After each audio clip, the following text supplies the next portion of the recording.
nous allons parler d'un thème qui va ouvrir notre année spirituelle. Et quand je parle d'année spirituelle, je parle de l'orientation que Dieu m'a donnée concernant l'année 2025. Amen. Et je pense vous avoir fait mention de cela en fin d'année et vous avoir partagé plutôt la volonté de Dieu en ce qui concerne les messages que je devais dispenser durant cette nouvelle année. En l'occurrence, le thème qui tourne autour du couple et de la famille. Amen. Et lorsque j'ai parlé de couple et de la famille, j'ai eu le temps de vous dire la pensée de Dieu en ce qui concerne les maisons. On aura la capacité de pouvoir traiter ces choses. En ce qui concerne les maisons, en termes d'objectifs, en termes de vision, en termes de projet, en termes d'adoration, en termes de synchronicité, c'est-à-dire la capacité à pouvoir avoir une vision commune, un Dieu commun. Et Josué a dit, moi et ma maison, nous servirons l'Éternel. Amen.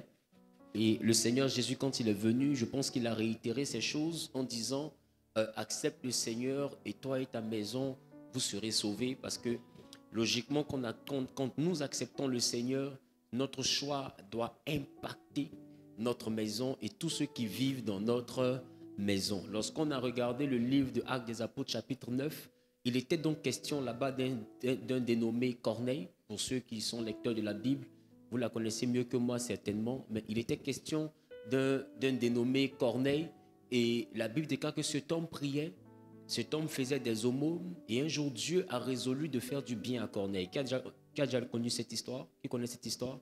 Dieu a résolu de faire du bien à Corneille, et le bien que Dieu a résolu faire à Corneille, devait se faire par l'entremise d'un certain Pierre, qu'on devait aller chercher à Joppé. Et la Bible déclare que quand Pierre est arrivé, Corneille et tous ceux de sa maison étaient attentifs à ce que Pierre disait. Je veux déjà qu'on puisse voir le côté où il y avait Corneille, mais il y avait tous ceux de sa maison. Peut-être que c'est lui seul qui priait, c'est lui seul qui adorait, c'est lui seul qui faisait des aumônes, mais dans la maison de Corneille, c'est tout le monde qui a entendu Pierre. Et ça veut dire que c'est une maison dans laquelle Corneille a inclus une discipline. Il n'a pas été le seul à adorer Dieu, il n'a pas été le seul à prier Dieu, mais il a envoyé sa maison à lui emboîter le pas en ce qui concerne l'adoration. Donc s'il était romain, certainement que sa maison était peut-être constituée à 90% de Romains, peut-être du personnel de maison qui pouvait être hébreu, je ne sais où. Mais à 90%, il y avait certainement des Romains dans la maison de Corneille. Mais la Bible dit que tous ceux de sa maison étaient là. Et pendant qu'ils écoutaient Pierre, la Bible dit que l'Esprit de Dieu est descendu sur tous. Et Dieu n'a pas sélectionné que Corneille, il a fait du bien à tous ceux qui étaient dans la maison de Corneille. Je pense que c'est ce que Jésus disait quand il disait « Accepte le Seigneur, toi et ta maison, vous serez... » Je n'ai pas entendu. Toi et ta maison, vous serez sauvés. Alléluia. Aujourd'hui, je vais pouvoir ouvrir ce grand thème qui est le couple et la famille. Et je veux vous inviter à ouvrir vos Bibles dans le livre de Genèse. Genèse chapitre 1er. Amen. Genèse chapitre 4 plutôt, à partir du verset 1er. Que dit la Bible? Nous nous levons pour la parole. Genèse 4, à partir du verset 1er. Adam connut Ève, sa femme. Oui. Elle conçut et enfanta Caïn. Et elle dit... Reprends. Adam connut Ève, sa femme. Elle conçut et enfanta Caïn. Non, reprends encore s'il te plaît. Adam connut Ève, sa femme. Point. Elle conçut et enfanta Caïn. Là, tu as remis point virgule. Point virgule, ouais. Adam connut Ève, sa femme. Point. Il faut laisser la virgule qui est en bas. Mettez-vous, s'il vous plaît.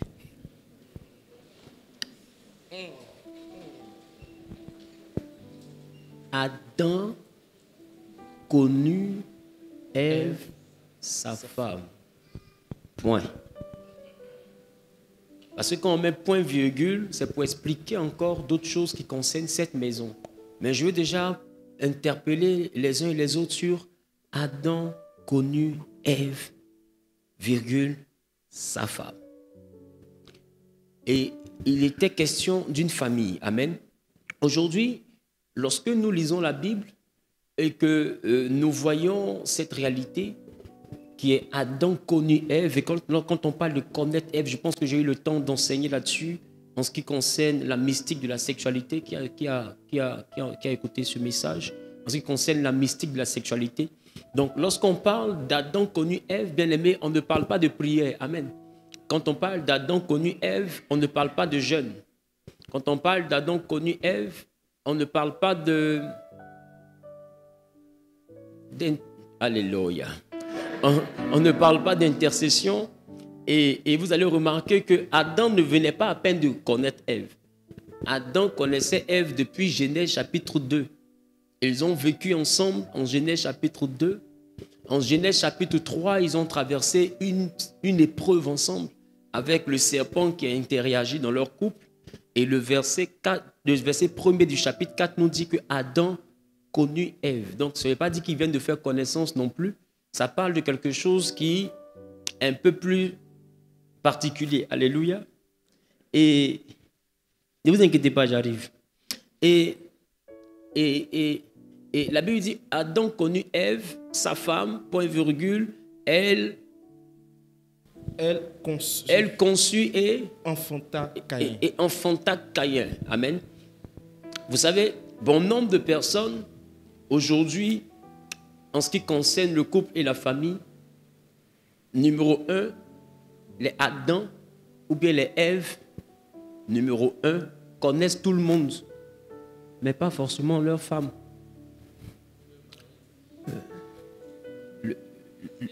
Le problème commence là. La Bible dit, Adam a connu Ève, sa femme. Le problème aujourd'hui, c'est que Adam connaît Aïcha, Adam connaît Roland, Adam connaît... Quoi ça? Quoi ça? Vanessa, Adam connaît... Nina. Audrey. Quoi ça? Audrey. Adam connaît Audrey. Mais je ne sais pas pourquoi est-ce que vous êtes dans l'effervescence. Ou bien vous connaissez toutes les personnes que Adam a connues. Et Ève aussi, elle a connu Adam, elle a connu Olivier, elle a connu Jean-Marie, Ève a connu quand même... Donatien. Ouais, pas comme Ève a connu Donatien, voilà, Ève a connu Jean-Sylvain, Ève a connu...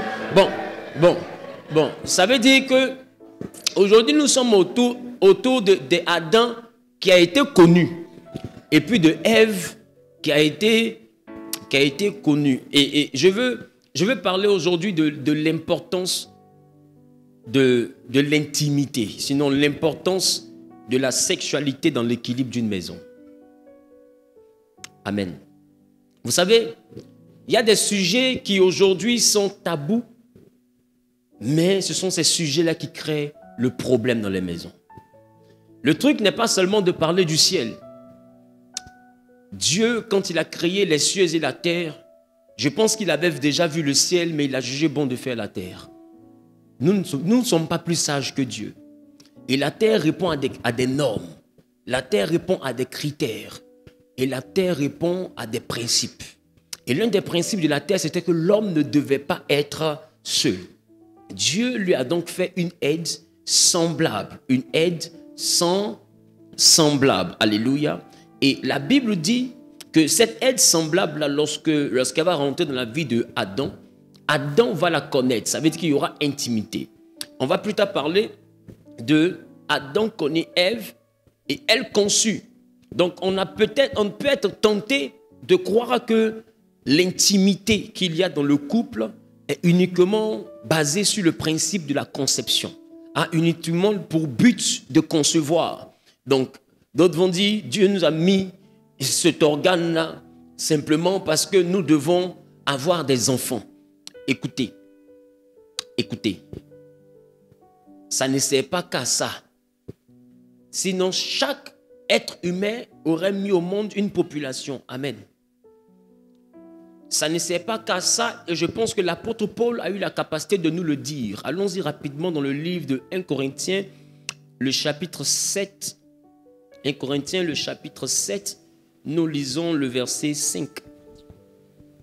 1 Corinthiens 7, verset 5. Oui. Ne vous privez point l'un de l'autre, si ce n'est d'un commun accord pour un temps, afin de vaquer à la prière, puis retourner ensemble, de peur que Satan ne vous tente par votre incontinence.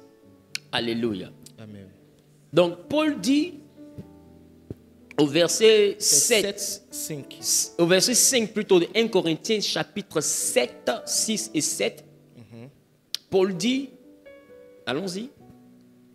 6. Je dis cela par condescendance. Verset 7. Verset 7. Oui. Je voudrais que tous les hommes fussent comme moi. Il dit, je voudrais que tous les hommes fussent comme moi. Mais chacun tient de Dieu un don particulier. Chacun tient de Dieu un don particulier. Verset 9.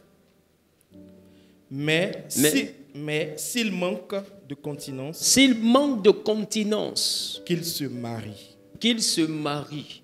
Car il vaut mieux se marier que de brûler. Que de brûler.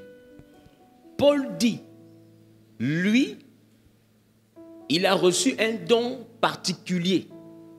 Et les théologiens disent que Paul, en tant que pharisien, se serait donc marié et aurait été soit veuf du fait d'avoir perdu sa femme, ou Paul se serait séparé de sa femme parce que celle-ci serait restée fidèle au pharisianisme. Et puisque lui migrait vers la vie chrétienne, cela a peut-être créé une rupture. Et l'apôtre Paul a donc décidé de ne plus se marier. Il a donc renoncé au mariage dans le but de servir son Dieu. Et Paul dit, lui conseille aux veuves, lui conseille aux frères, mais ils disent, il n'en fait pas un ordre. Voilà, il n'en fait pas un ordre, il en fait, c'est juste un conseil propre, ça ne vient pas de Dieu, ce qu'il est en train de dire, mais il dit, en tant qu'homme fait de chair, que selon lui, il est mieux que nous restions comme ça, comme lui. Mais celui qui a de l'incontinence, c'est-à-dire que celui qui a des besoins physiologiques qu'il n'arrive pas à gérer, qu'il se marie. Parce que vaut mieux se marier que de brûler. Donc l'apôtre Paul est donc en train de faire tourner le mariage autour du besoin physiologique, autour d'un besoin d'intimité. Il est en train de dire que celui qui parmi vous a un besoin d'intimité constant, vaut mieux se marier que de papillonner jusqu'au point de perdre sa vie, jusqu'au point de perdre son intimité. Donc l'apôtre Paul résume donc le mariage à un acte d'intimité. Et il dit, lui, selon lui, il a reçu un don, mais il reconnaît que tout le monde n'a pas cette capacité. Cela veut faire comprendre que la sexualité devient un élément central.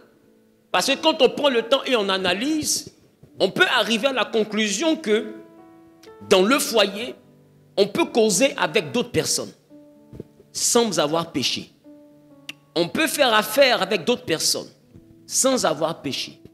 On peut se lier d'amitié avec d'autres personnes sans avoir péché. On peut être aidé, soutenu dans la vie par d'autres personnes sans avoir péché. Mais on ne peut pas avoir de sexualité avec d'autres personnes sans avoir péché. Donc l'élément qui est le centre nerveux, qui est le centre du système que constitue le foyer, s'appelle la sexualité. Paul dit, si vous devez vous marier, que ce soit pour une question d'incontinence.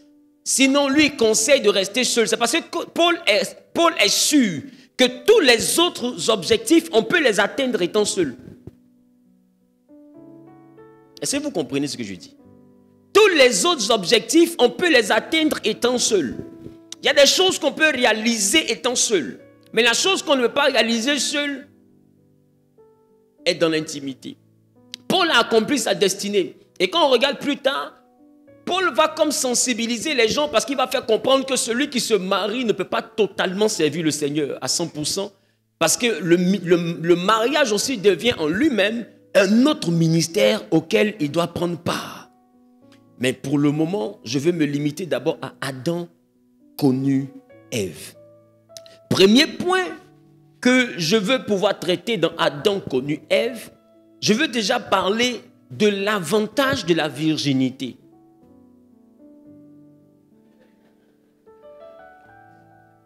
Pour toi qui notes, l'avantage de la virginité. Je vais d'abord partir du cas le plus innocent et dégradé, évoluer jusqu'à arriver au cas le plus complexe et déboucher au cas qu'on appelle le mariage. Donc suivez très bien mon développement. Qu'est-ce que j'appelle la virginité? La virginité, c'est l'étape où l'homme ou la femme n'ont connu aucune personne.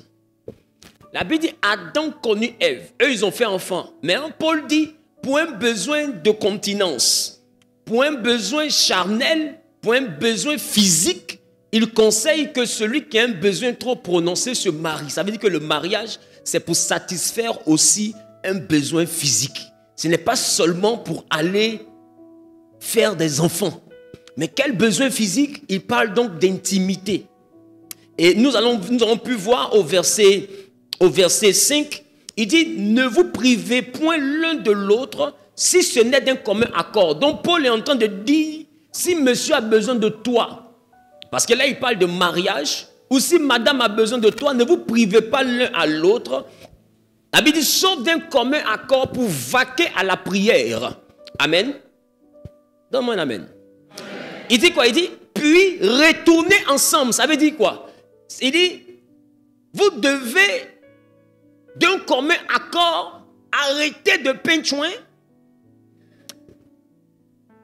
et que ce soit pour vaquer à la prière. Et une fois que vous avez fini de prier, il dit, retournez vite ensemble. Ça veut dire quoi? Aller au salon? Ça veut dire quoi? Aller manger? Non, les gars, parlons. Quoi ça? Il dit, retournez vite ensemble. Et il précise, il dit quoi? Il dit, de peur que Satan ne vous tente par votre incontinence. Ça veut dire que l'intimité entre un homme et sa femme n'a pas pour unique but de faire des enfants, mais ça a aussi pour but d'envoyer l'homme à ne pas être exposé à des tentations et la femme à ne pas être exposée à la tentation. C'est pourquoi il dit, ne vous privez pas l'un de l'autre. Ça veut dire quoi? Aussi longtemps que besoin se fait sentir, il faut agir puissamment. Là, je ne parle pas des célibataires. Paul dit, c'est pourquoi j'ai dit, Adam connut Ève, virgule, sa femme.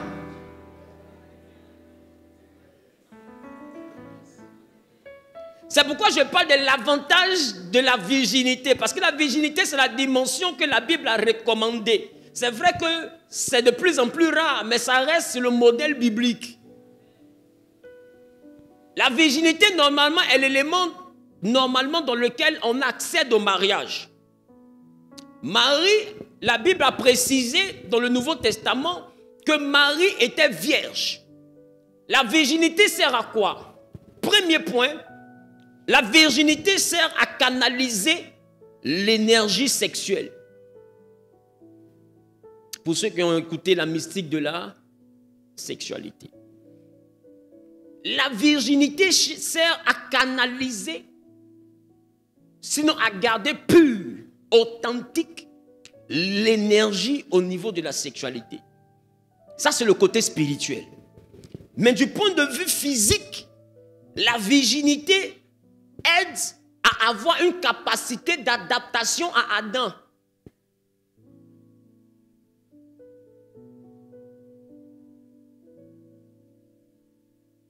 Ça veut dire qu'une personne qui n'a jamais connu personne a plus de facilité à pouvoir s'équilibrer dans un foyer. Pourquoi? Parce que ce que tu vas partir trouver dans le foyer, là, c'est ça que tu connais. Tu ne connais pas Jet Li.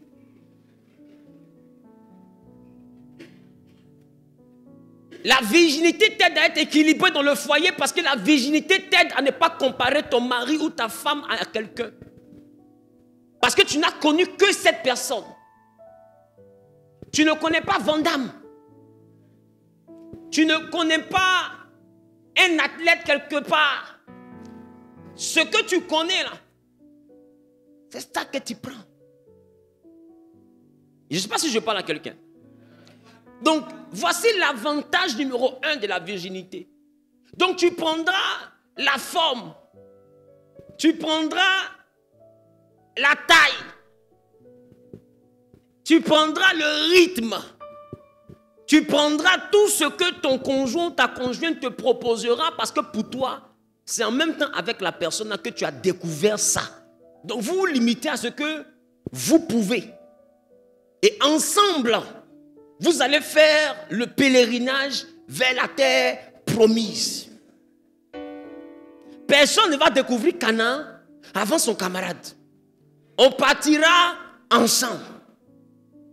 Mais le problème maintenant, c'est au niveau numéro 2.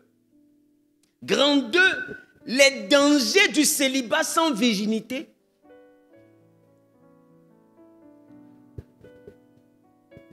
Ni sanctification. Virginité, je parle de ceux qui ont été dépucellés. Sanctification, je parle de ceux qui sont dans l'église qui pataugent. Au fait, si on te pose la question, tu fais du mal à Dieu. Mais est-ce que tu sais qu'il y a des personnes qui sont couchées avec leur mari et qui pensent à quelqu'un d'autre? Parce que celui qui te touche s'écrit en toi. La personne avec qui tu es s'imprime en toi. Le danger, c'est que tu ne peux pas facilement t'adapter parce que si jamais avant de te marier, tu as déjà connu Canaan et que ton mari est encore dans le désert, des fois c'est difficile de retourner dans le désert pour aller prendre ton mari pour le mener à Canaan. Tu es déjà à Canaan, donc du coup, tu vas rechercher quelqu'un qui peut te maintenir à Canaan. Et tu vas aller tomber sur quelqu'un qui n'a pas la même expérience que toi. Donc, il sera forcément en dessous de tes attentes. Qui comprend ce que j'essaie de dire? Ça va te créer du malheur. Les dangers, c'est que numéro 1, il y aura la découverte hors mariage du plaisir. Ce que Paul appelle l'incontinence. L'incontinence, là, ce n'est pas un besoin de reproduction, c'est un besoin de satisfaction. Je ne sais pas si quelqu'un comprend ce que je dis. Quand Paul dit retournez rapidement ensemble, ce n'est pas pour faire des enfants, c'est pour vous satisfaire. Pour ne pas que le feu sexuel, le feu de l'intimité vous consume et vous envoie à sauter la clôture. Je ne sais pas si on se comprend. Non, il dit ne vous privez pas l'un à l'autre. C'est-à-dire que même dans les périodes de palabre, la Bible dit le jour où vous privez, ça doit être parce que vous devez prier. Mais je vais arriver au couple au dernier étage. Donne-moi un amen.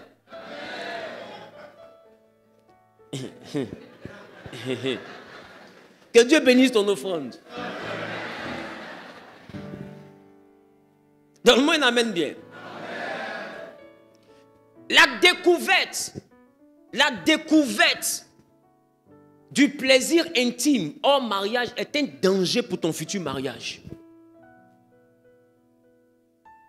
Parce que ton corps, si tu ne sais pas, ton corps vit parce que ton corps a une âme.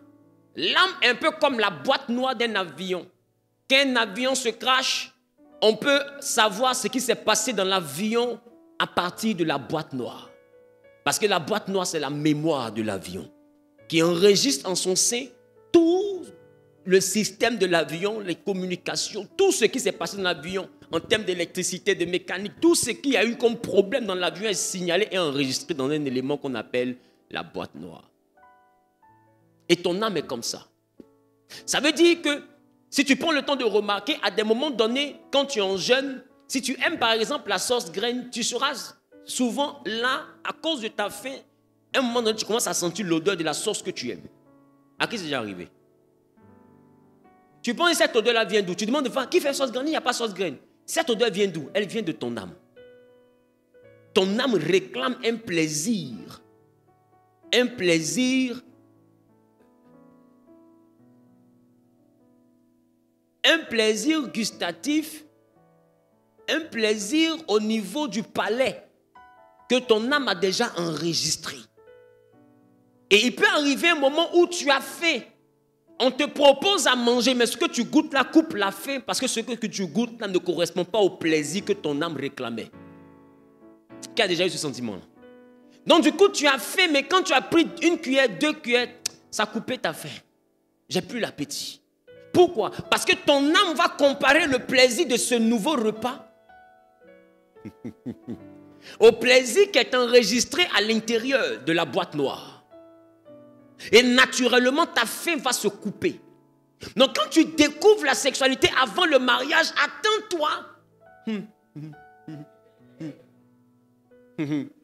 à avoir un virage où tu n'auras plus forcément envie de ton homme s'il n'est pas plus performant que les données qui ont été enregistrées dans ton âme.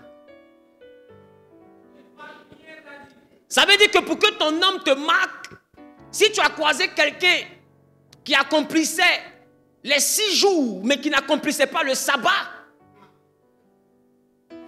parce que tu peux aller tomber, avoir vécu avec des gens qui, ou bien avoir erré, voilà, erré est mieux, avoir erré avec des gens qui s'arrêtent au chiffre 1, qui est le chiffre de Dieu.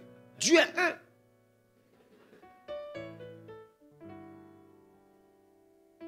Après le chiffre 1, tu peux avoir croisé quelqu'un qui a le chiffre du témoignage. Le témoignage de Dieu est vérité, dit la Bible. Donc lui, il arrive à 2, sa Bible est finie. Il y en a d'autres qui arrivent jusqu'au temps de la résurrection de Jésus. Jésus est ressorti le 3e jour. Et puis il y a un autre, lui, va jusqu'au tombeau de Lazare. Lazare est sorti le 4e jour. Donc, tu peux trouver des personnes... Quelqu'un d'autre peut t'envoyer au chiffre de la grâce, qui est le chiffre 5. Et tu peux avoir croisé peut-être un gourou dans ta vie. C'est lui qui t'envoie au chiffre de la domination. Le chiffre 6, qui est le chiffre de l'homme. Mais tu n'as jamais connu le chiffre 7. Si ton mari t'épouse, ou bien ta femme t'épouse, et qu'elle arrive à t'envoyer au chiffre 7, alors c'est cette donnée-là que ton âme va prendre et c'est cette personne que ton cœur va accepter. Qui comprend ce que je dis? Maintenant, si tu épouses quelqu'un qui n'arrive pas à aller au chiffre 4, c'est-à-dire que toi, tu es un homme, tu es habitué aux gens qui font des jets de rire jusqu'à quand les voisins entendent le bruit. C'est-à-dire, on ne sait pas si c'est hélicoptère.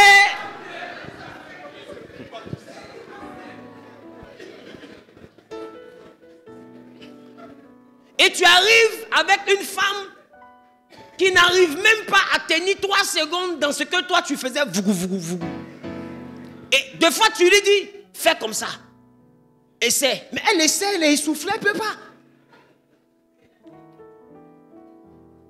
À un moment donné, tu peux ne plus avoir envie d'elle. Parce que ton âme va enregistrer, selon comme tu as fait, ton âme va enregistrer que le repas que tu es en train de manger ne vaut pas le repas que tu cherchais. Voilà comment d'autres finissent par ne plus se toucher à la maison. Ce n'est pas parce qu'ils ne t'aiment pas. Il a faim, il t'aime. Mais ce qu'il goûte là ne correspond pas à sa faim. C'est juste le repas qu'il n'aurait pas voulu manger. Mais c'est le repas qui est là. Il y a des hommes qui n'ont pas de faiblesse sexuelle. Le problème, c'est que la personne qui est en face n'est pas le repas.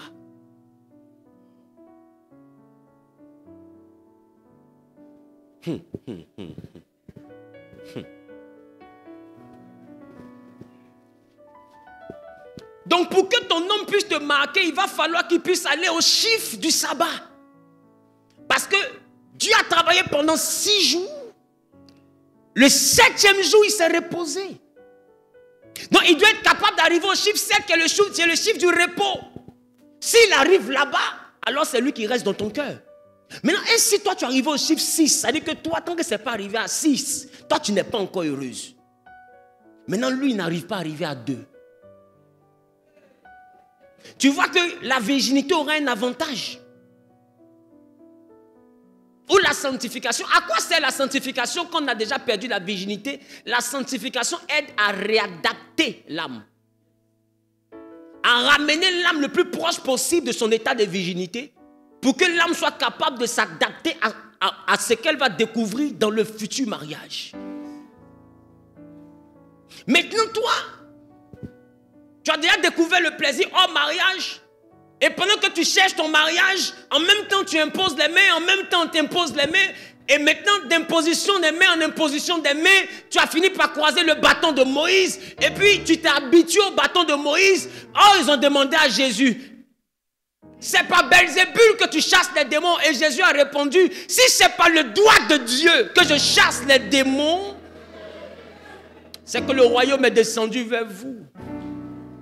Tu es habitué au bâton de Moïse. Maintenant, ton foyer te propose le doigt de Dieu. Qu'est-ce que le doigt peut faire devant le bâton de Moïse? Là encore, il y a problème.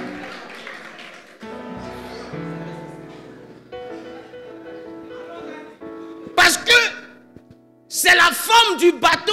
Donc quand le doigt de Dieu arrive,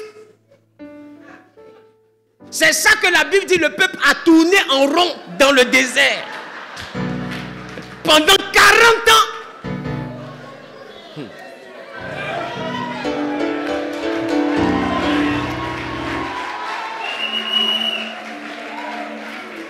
Maintenant ma question.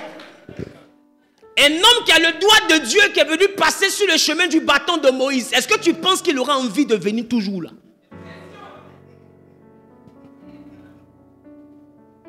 Il y a une chose que tu risques de commencer à faire à cause de la honte. C'est la simulation. Mais le problème, c'est que de tous ceux qui ont le bâton, personne ne t'a marié, mais c'est le doigt là qui t'a marié. Donc qu'est-ce que tu fais? Tu te retrouves en train d'être couché avec le doigt de Dieu en pensant au bâton de Moïse. Oh, le bâton de Moïse a commencé en Égypte, dans le monde.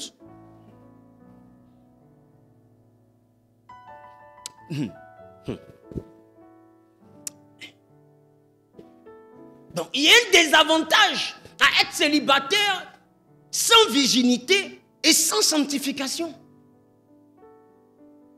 Parce que laisse-moi te dire, tout ce que tu es en train de crier en toi va parler contre toi dans un foyer.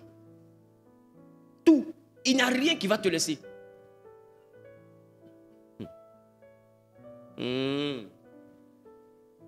J'ai pas entendu. J'ai pas entendu. Donc du coup, naturellement, tu seras tenté de comparer l'homme que tu as aux hommes que tu as connus, sinon aux meilleurs que tu as connus, ou la femme que tu as à la meilleure que tu as connue. Mais il y a une chose qui est sûre, c'est que chaque être humain est une identité unique. Tu ne pourras jamais trouver Roger dans le corps de Mathias. Jamais. Il y a Roger et puis il y a Mathias. Je ne sais pas si je parle à quelqu'un. Donc, il y a des attentes qui ne seront pas comblées demain. Parce qu'aujourd'hui, tu ne sais pas te gérer.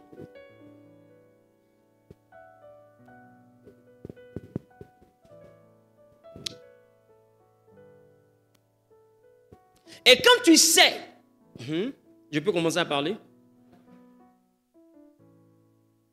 Quand tu sais que c'est comme ça, il y a une chose que vous devez être capable de faire.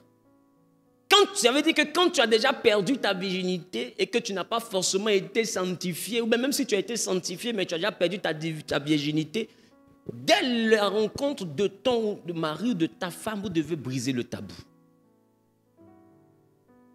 Parce que ça ne sert à rien d'avoir un couple dans lequel on ne se touche pas. La Bible dit quand vous priez, revenez rapidement ensemble pour ne pas que Satan vous tente. Maintenant, quand lui vient vers toi, quand il vient vers toi, c'est comme si personne n'est venu sur lui. C'est comme s'il est seul. Qui commence ce chant, tu le dis? Donc ça veut dire que sa joie sera ailleurs. Et c'est de là que de fois naît la masturbation. La masturbation, de fois, c'est un palliatif que d'autres trouvent pour le feu qui est allumé. C'est pourquoi Paul dit que celui qui brûle se marie. De quel feu il parle? Il ne parle pas du feu de l'enfer, il parle du feu du désir. Et beaucoup se retrouvent dans la masturbation parce que l'homme ou la femme avec qui ils se trouvent n'arrive pas à les envoyer à atteindre, sinon à éteindre le feu. Oh, écoute-moi bien, il y a un proverbe qui dit, quand la maison brûle, on ne cherche pas l'eau de qualité pour éteindre. Et Paul dit, il faut rapidement aller combler ton mari ou ta femme pour ne pas que Satan le tente. Ça veut dire quoi? Satan va faire des propositions à ton homme ou à ta femme. Ça veut dire que si jamais vous avez des critères différents et des façons de vivre cette intimité-là différente, Satan va vous faire des propositions et ce n'est pas sûr que tu restes debout tout le temps. Parce que simplement, à la maison, tu es seul. Je ne sais pas si quelqu'un comprend ce que j'essaie de dire.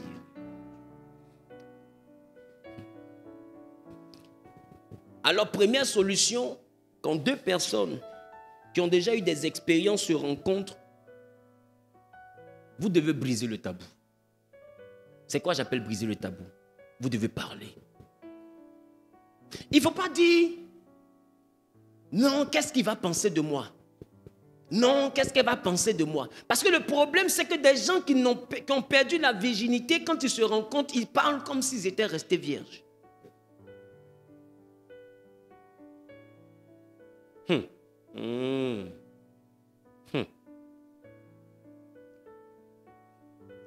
Écoute, le mariage n'est pas pour la nuitée, le mariage c'est pour la vie. Donc c'est pas pour rester avec la personne une nuit et puis partir. C'est pour rester avec la personne toutes les nuits. Donc il faut être sûr de l'affaire. Ça veut dire quoi? Ça veut dire que vous devez échanger sans pratiquer. Vous devez échanger et parler ouvertement des choses qui vous concernent. De sorte à ce que celui qui est en face sache s'il peut ou pas répondre à tes attentes. Sinon, écoutez, c'est facile de se marier, mais c'est difficile de se maintenir. Surtout quand l'âme a déjà enregistré des choses. Il faut être capable de briser le tabou en échangeant sincèrement. Voilà pourquoi la Bible dit, Adam avant de connaître Ève, la Bible dit, ils étaient tous deux nus et ils n'avaient pas honte. Parce que c'est ce que tu caches là que Satan va prendre pour te tenter. Je reprends. Ce que tu caches là, c'est ça que Satan va prendre pour te tenter. Ton mari ou ta femme n'était pas là dans ta vie passée, mais Satan était là. Satan sait ce que tu aimes. Satan est là quand tu écris à ta camarade pour dire, hé ma chérie, vraiment, c'est pas ça. Peut-être il faut tenir. Il faut tenir, ça va aller. Satan écoute la conversation. Est-ce que quelqu'un comprend ce que je dis? Ton mari n'entend pas. Parce que devant ton mari, tu n'es pas nu. Tu as caché quelque chose. Mais Satan, lui, te connaît.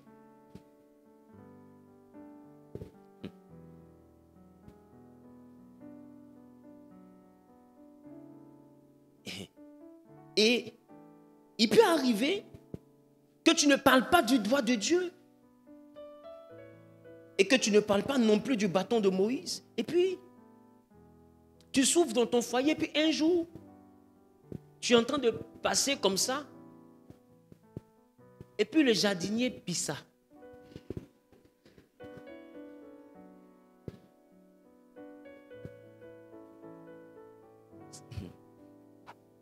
Je sais que vous avez déjà compris. Ton mari ne sait pas que c'est ça là que tu cherches. Ce qui fait que des fois tu es nerveuse là. C'est ça. Lui il a le doigt. Toi tu cherches le bâton. Et un jour tu passes comme ça et le jardinier pisse. Et il pisse. Et comme le diable sait que c'est ce que tu cherches, il s'arrange pour que tu regardes. C'est-à-dire que tes yeux vont comme ça et tes yeux reviennent. et ça reste dans ton esprit. C'est juste ce qu'il voulait, télécharger ça. Et c'est comme ça que tu peux voir des femmes qui sont riches finir avec le chauffeur. Elles ne cherchent pas l'amour, elles ne cherchent pas l'affection, elles cherchent à éteindre le feu. C'est comme ça que tu vois des femmes finir avec le jardinier.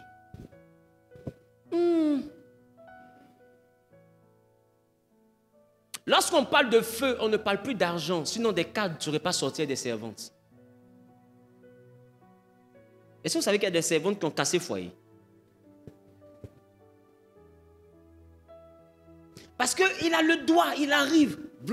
Ou bien il n'a pas le doigt, il arrive. Lui, il a habitué au chiffre 5. Il a fini le chiffre 1 seulement que le chiffre de Dieu parce que Dieu est 1. Elle est fatiguée. Il dit bon, ok. Ce n'est pas forcément son rythme que le rythme normal, mais il est quitté dans le monde. Et là-bas, il était un sportif de haut niveau. Usain Bolt. C'est-à-dire qu'il a couru. S'il n'a rien fait comme distance, c'est 5 km. Et il arrive, il fait 1 km et il dit, je suis fatigué. Il veut essayer de partir au 2e kilomètre. Il sent qu'elle est mal. Donc pour ne pas la mettre mal, il la laisse. Parce que le 2e kilomètre, là, c'est plus consentant. Donc il la laisse. Parce qu'il aurait bien voulu qu'elle soit d'accord. Donc il la laisse. Mais ma question, il va la laisser pendant combien de mois? C'est ce que j'appelle le danger du célibat sans virginité. Pendant combien de temps? Parce que hier, il a connu des personnes avec qui 3 km, 5 km, c'est rien. Il arrive, il doit vivre toute sa vie avec une personne qui ne peut pas faire 3 km. Il patiente combien de temps? Il y a bel et bien un danger. C'est la raison pour laquelle, quand tu sais que tu as déjà vécu des expériences, numéro 1, quand tu viens en Jésus, il faut chercher à te préserver au maximum pour ne pas enregistrer de nouvelles données qui vont troubler ton mariage. Mais tu continues à vivre des choses jusqu'à la veille de ton mariage. C'est-à-dire que beaucoup vivent la sanctification depuis 8 ans, mais sont quittés hier à l'hôtel. C'est-à-dire que tu penses que tu fais du mal à qui? Tu fais du mal à personne. Je ne sais pas si je parle à quelqu'un.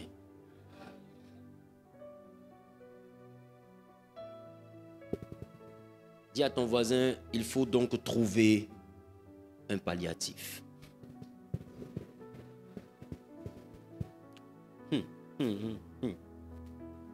C'est pourquoi j'ai dit, il faut briser le tabou. Il faut parler ouvertement. C'est pourquoi il y a des moments, quand vous êtes en train de vous rencontrer, que ta personne te demande qu'est-ce que tu aimes. Il faut lui dire ce que tu aimes. Mais c'est là que beaucoup se disent, si j'ai dit que j'aime ça là, elle va me juger. Elle aussi. Je suis censé être chrétienne, donc il faut que je reste dans ce qui est normal. Or, tu es censé être chrétienne, mais tu sais que tu n'as pas vécu tout le temps comme une chrétienne. Et ton âme ne connaît pas la Bible, ton âme connaît ta vie. Et à un moment donné, les versets bibliques ne peuvent pas satisfaire ton âme. C'est ta vie qui rattrape ton âme. Ce n'est pas la Bible. Je ne sais pas si je parle à quelqu'un. C'est pourquoi j'ai dit, il faut briser le tabou. Et briser le tabou, si tu es en face de quelqu'un qui t'aime, vous allez trouver une solution. Mais vaut mieux une séparation sincère qu'une poursuite hypocrite. Et le problème, c'est là. Adam demande à Ève, qu'est-ce que tu aimes? Et Ève n'est pas nue, elle cache. Ève demande à Adam, qu'est-ce que tu préfères? Adam dit, tout. C'est toi que je préfère. Quand je ne te vois pas, je ne peux pas dormir. Ok. Maintenant, tu arrives là-bas, on te dit, voici Ève, tu dors, parce qu'elle t'énerve. Ce que tu as vu là, ça ne correspond pas à ce que tu cherchais. Est-ce que tu comprends ce que je dis? Mais le problème, c'est que ce n'est pas une go, c'est ta femme. Donc, comment tu fais? Comment tu fais? Tu risques de finir par laisser ta femme au salon pour aller chercher une go. Parce que le feu là est là, il faut l'éteindre. Je ne sais pas si quelqu'un comprend ce que je suis en train de dire. Il y a un danger à patauger avant le mariage. Donc il faut briser le tabou. Aujourd'hui, beaucoup de foyers souffrent en silence, mais ne peuvent pas parler parce que dès le début, on n'a pas dit que c'est ce qu'on aime et on se dit que si on ouvre la bouche maintenant, ou bien dès le départ, si on parle, on sera jugé. Mais ne se marie pas que pour faire des enfants et l'intimité ne sert pas qu'à mettre des jumeaux au monde. Ça sert aussi à équilibrer ton homme ou à équilibrer ta femme. Donc si ce que tu fais là ne peut pas éteindre le feu, il y a un problème. Il y en a qui savent que Lazare est malade. Et puis ils sont dans sanctification et qu'ils sont se marier. Maintenant, on se met devant le tombeau. Lazare, sors! Lazare sort pas.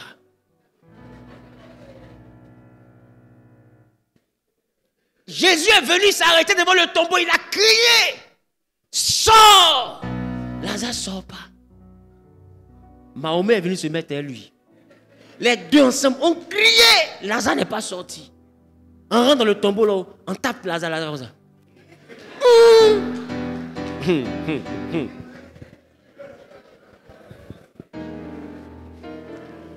On s'en va trouver Lazare poussé, démarrer. Oh, la sœur, elle s'est effectivement consacrée depuis 5 ans. Chaque nuit, elle se souvenait de ce que son âme lui ramenait comme information, mais elle s'est dit, c'est mieux de garder ma sainteté. Et elle s'est dit, le jour où je vais me marier, c'est gâté. Donc ça veut que le même donne le micro pour dire oui, mais elle oublie qu'elle doit dire oui parce qu'elle s'est dit, on n'a qu'à faire vite, on va quitter ici. Le soir arrive, elle va tomber sur la nourriture frélatée. Pourquoi? Parce que dans le célibat, le monsieur voulait montrer ses performances. Et là, je vais parler aux hommes.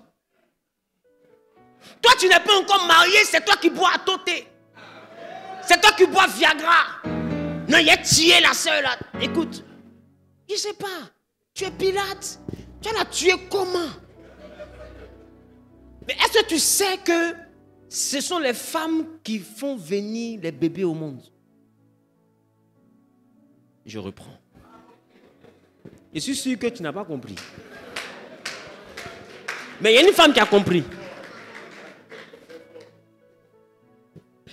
Ce sont les femmes qui font venir les bébés au monde. Le jour où tu vas être dans une salle où un bébé vient au monde, ton humilité va commencer. Tu vas comprendre que mon ami, tu ne peux rien inventer. Tu n'as pas fabriqué le soleil, tu n'as pas créé la lune. Tu ne peux rien faire. Tu vas faire seulement que ce que tu peux faire. Tu ne peux pas décoller, tu ne peux pas enlever, tu ne peux pas déplacer. Tu ne peux que faire ce que tu peux faire. Donc dans ton impudicité, tu es dedans, mon ami, tu es à l'entraînement, le vrai match n'a pas encore commencé. Le vrai match, c'est dans ton mariage. Ça aura servi à quoi?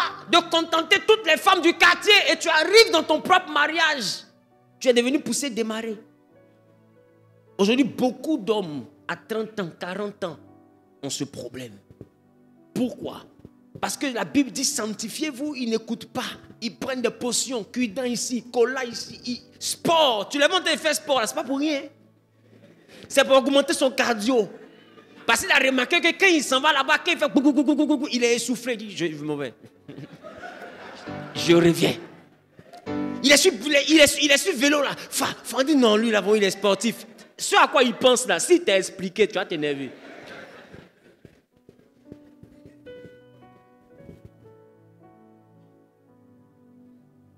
Ah, tu es encore à l'entraînement, mon frère. Tu n'es pas encore dans le match. Et demain, tu vas te retrouver dans un foyer où Lazare ne pourra pas sortir du tombeau. Et c'est là que tu vas comprendre la vie. Paul dit, retournez rapidement ensemble. Mais il y en a là, on retourne ensemble, mais c'est comme si personne n'est retourné ensemble. Parce que ce que mon âme recherche, ce n'est pas ce que tu proposes. Je ne sais pas si je parle à quelqu'un. Dis à ton voisin, brise la glace. Il faut parler. Parce que où tu es quitté là, Il y a une façon dont les gens te touchaient là-bas. Quand tu arrives devant le monsieur, il faut parler. Lui, il parle en langue. Il est dans le groupe d'intercession. Il passe tout son temps à évangéliser, donner votre vie à Jésus. Il ne connaît pas ce que tu dois dire là. Il ne connaît pas. Donc lui, il vient, il est comme Adam. Adam connu Ève. Point. Ça veut dire que... Est-ce que tu as compris ce qu'il dit là? Ça veut dire que Ève, lui n'est pas dans bisous, dans toucher ton cou, dans est dans te dire, tu sais que tu es la plus belle. Il n'est pas dans ça. Lui, c'est Adam. Est-ce que tu connais Adam? Lui, c'est Adam. Vous voyez le thème? Adam connu Ève. Point. Full stop. Votre histoire de préliminaire, il ne connaît pas. Adam n'a pas le temps. Le serpent vient de lui créer des problèmes. Il n'a pas le temps. Et je ne sais pas si on se comprend. Il sort d'un chapitre de sa vie qui est trop compliqué. Il a perdu le jardin. Il a perdu son Dieu. Il n'a pas le temps. Donc là où il vient d'arriver, là, il faut te placer et te connaître en quitter ici.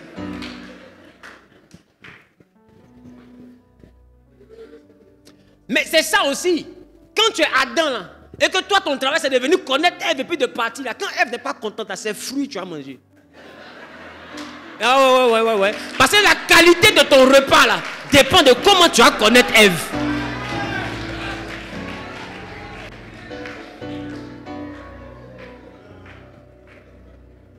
Donc pourquoi manger n'est pas cuit à 19h? Si c'est à cause de monsieur, tu vas manger demain. Tu fais quel travail ici et puis on te nourrit.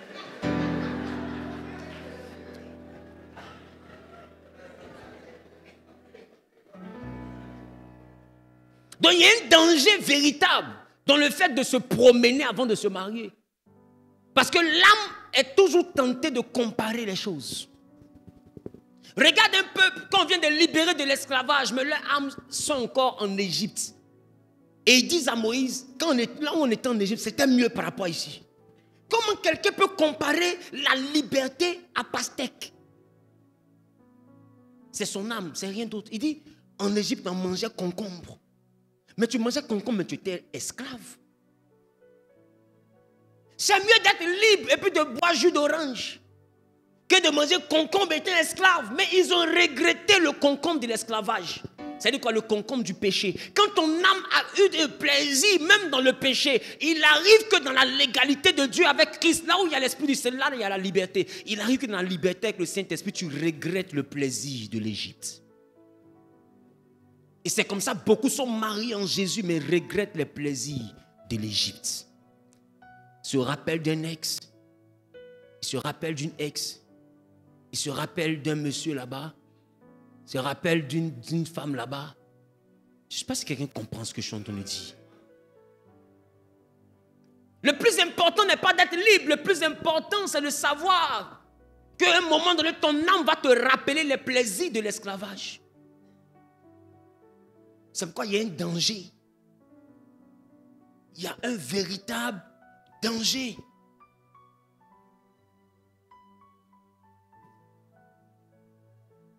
Parce que toi, tu es célibataire. Et toi, tout ton truc là, tu es en train de chercher le bâton de Moïse. Quand tu regardes un homme net, tu le salues, tu regardes son pantalon. Regarde ton comportement. T'as comment il a ça? Il faut regarder ses doigts. En fonction de ses doigts, tu peux savoir. Bon, maintenant tu as fini de soulever tous les pylônes de la Côte d'Ivoire. Donc c'est que tu as pris aussi la forme de ces bois-là. Et tu arrives dans ton foyer, tu croises le doigt de Dieu. Tu fais comment?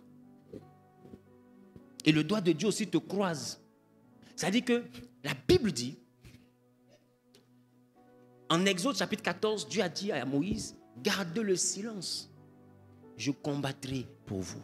Il a dit à Moïse, lève ton bâton et fends la mer. Mais écoute très bien, quand tu as une mer bizarre, qui a été fendue bizarrement, le peuple passe au milieu de la mer à sec. C'est-à-dire que la Bible, la mer était à droite, la mer était à gauche, et le peuple passait au milieu sec. Fou. Et il y a la main. Il ne peut pas toucher à droite, il ne peut pas toucher à gauche. Ma soeur, c'est ça qui peut t'arriver si tu ne te reposes pas.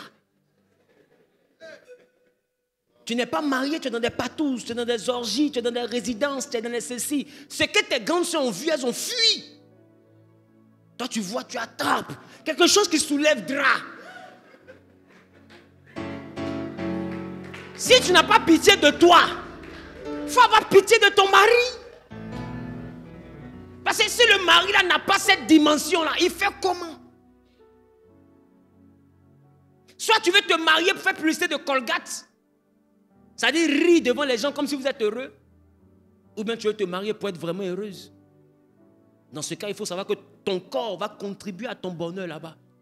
Si tu le prends pour faire n'importe quoi va t'arriver là-bas. N'importe quoi va t'arriver là-bas. N'importe quoi va t'arriver là-bas. Parce qu'il arrive, bizarre, bizarre. Maintenant te voici, ma camarade, tu n'as pas un secret là-bas. Non, je t'ai dit que... Les gars là même, moi ici, j'ai nous, vous. Tu n'as pas un truc, elle dit, mais secret de quoi? Elle dit, non, pour serrer. C'est-à-dire, toi, ton corps, c'est devenu habit, c'est ça. Ton corps, c'est devenu habit. C'est-à-dire que quand on peut être prêt à porter, que ça ne rentre pas bien là, on sait, c'est ça. C'est ça, là, on te dit, le danger du célibat dans l'impureté. Et il y a beaucoup qui se promènent à la mer, mais qui est compliqué. D'autres aussi, ils ont le doigt de Moïse, de Dieu, mais ils ont tellement compris que ce qui est à la mode, c'est le bâton, qu'ils ont commencé à payer des choses parce que maintenant, il faut arriver au bâton, parce que tout le monde cherche bâton. Maintenant, ma question, tu veux plaire à tout le monde, mais tu ne veux pas plaire à ta femme. C'est mon ami, ce que Dieu ne t'a pas donné là. Ton système nerveux ne pourra pas soulever. Qui a compris ce qu'il a dit?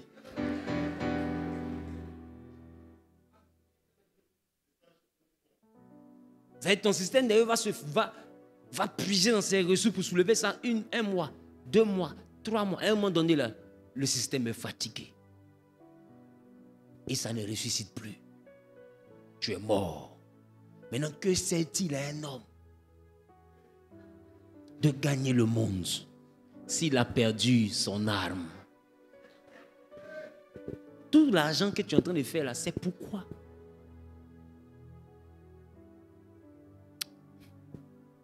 Et c'est ce que j'appelle la désillusion dans le mariage. Parce que beaucoup vont miroiter un bonheur extraordinaire, mais vont se trouver dans quelque chose de particulier.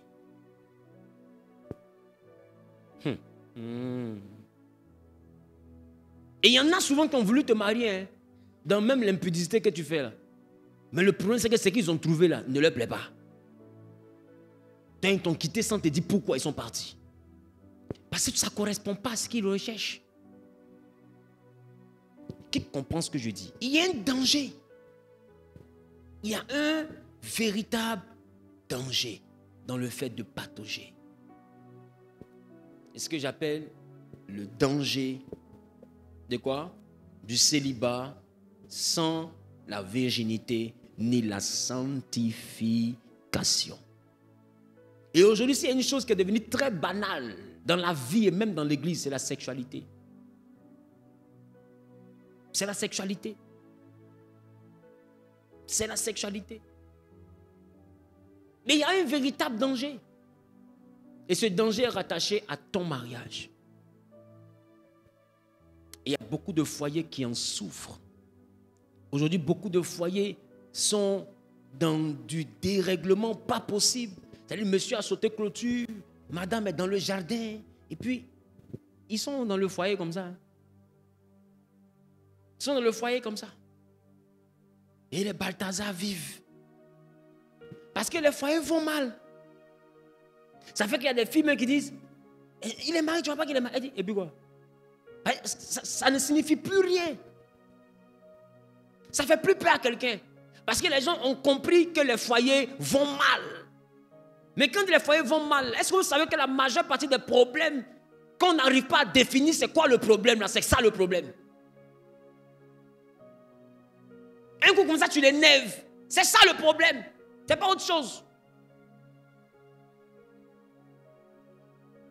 Un coup comme ça, elle est devenue bizarre. Tu peux dire c'est quoi le problème? Si c'est beau là, tu es beau. Mais tu ne corresponds pas à ce qu'elle recherche. Je ne sais pas si quelqu'un comprend ce que je suis en train de dire. Et il y a beaucoup de maisons qui souffrent. Parce que quand Dieu a parlé de se sanctifier, d'autres ont cru que c'est parce que Dieu est un sauvage. Il ne sait pas ce qu'il dit. Mais ça va nous rattraper d'une façon ou d'une autre. Dis avec moi le danger du célibat sans virginité ni sanctification. J'entends pas ton amen, ça me dérange. Et c'est ce que Paul a appelé de peur que Satan ne vous tente. Parce que dans le vagabondage, l'ensemble des choses que tu es en train de connaître là, Satan prend note. C'est comme s'il te fait tester différentes choses. Et dans ces choses-là, il découvre ce que tu aimes vraiment. Et il note. Mais il sait que ça a modifié ton corps. Et tu vas aller rencontrer quelqu'un qui peut ne pas correspondre. Et quand la personne ne correspond pas, lui, Satan, là, il sait. La preuve, si tu expliques seulement à ta meilleure amie, ton amie à qui tu as fait la maternelle, si tu lui expliques ton intimité, elle sait que ça ne te correspond pas parce qu'elle te connaît. Qui commence ce que je te dis? Elle sait. Parce qu'elle te connaît. Deux fois dans ta vie passée, tu es allé jusqu'à faire de l'intimité pas loin d'elle. Elle te connaît.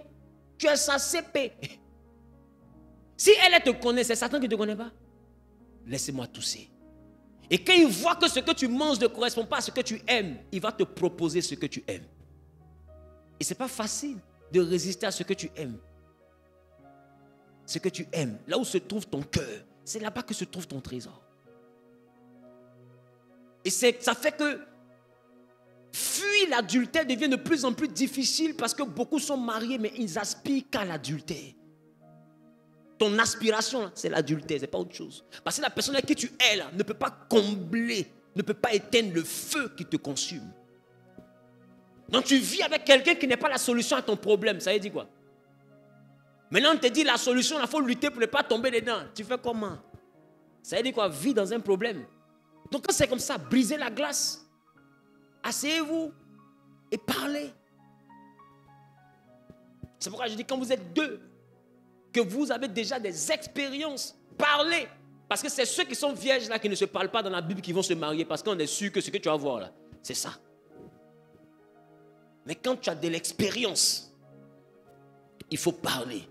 Parce que celui avec qui tu vas te marier n'est pas forcément l'équivalent de ce que tu as connu. Ou bien celle avec qui tu vas te marier n'est pas forcément l'équivalent de ce que tu as connu. Il faut se parler. Moi là, voilà. Les gars, ils te demandent, mais Lazare, là, tu aimes ça comment? Doigt ou bien bâton de Moïse? Mais dis-moi, tout me va où? Pourquoi tu mens? Tout te va comment? Tout te va comment? Bon, si tout te va là,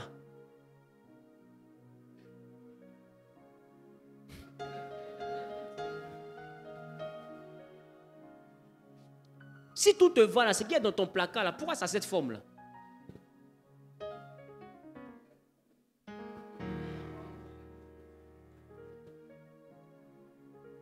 Je sais que vous avez compris, non? C'est qu'il y a dans ton placard là, pourquoi tu as choisi cette forme là? Si tout te va. Écoute, on ment dans un village qu'on traverse. On ne ment pas dans la maison où on habite. Parce que ça va te rattraper. Il faut parler. Il faut parler. Non, tu as connu combien de personnes? J'ai connu 3. On dit lesquels? Mon premier. Après ça, il y a eu un autre.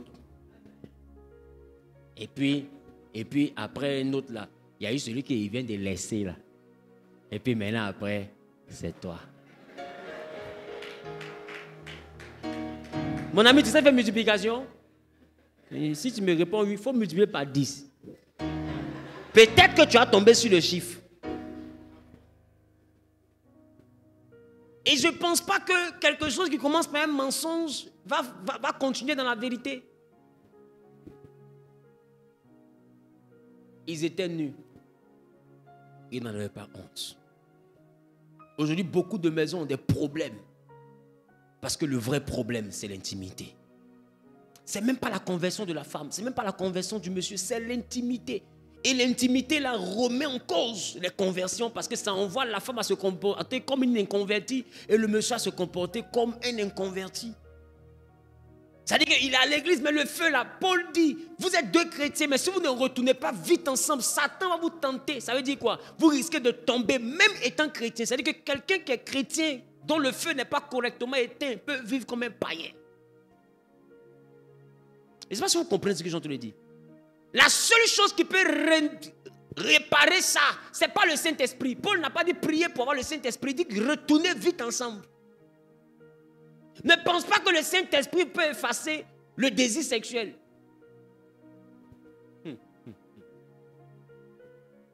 Le désir d'intimité, le Saint-Esprit ne va pas effacer ça. Donc il faut marcher avec quelqu'un que tu peux combler. Parce que celui qui te comble, c'est celui que tu aimeras. Celle qui te comble, c'est elle que tu aimeras. Il n'y a pas magie dedans. Dis avec moi la désillusion. C'est pourquoi comme solution, moi je dis qu'il faut parler. C'est ce que j'appelais briser le tabou. En tout cas, ce sujet-là ne doit pas être un tabou dans ta maison. Non, je ne parle pas. Il faut dire, mon ami, voici. Voilà. Parce que ce que tu fais là, c'est Adam cogné Ève. Or ça là, ça fait que Ève brûle. Pour éteindre le feu de Ève, voilà la direction que tu dois prendre. Ça n'existe pas ça. Il faut parler. Mais tu es là comme bobo. Dieu n'a qu'à lui parler. Le pauvre aussi, enfant des gens. Il est en train de souffrir dans ta vie. Il touche ici, ça ne passe pas. Il touche là-bas, ça ne passe pas. Elle fait comme ça. Il pense qu'il lui dit. Il lui dit pas. Mais ça, c'est ton problème. Il faut garder. Je ne sais pas si quelqu'un comprend ce qu'il dit.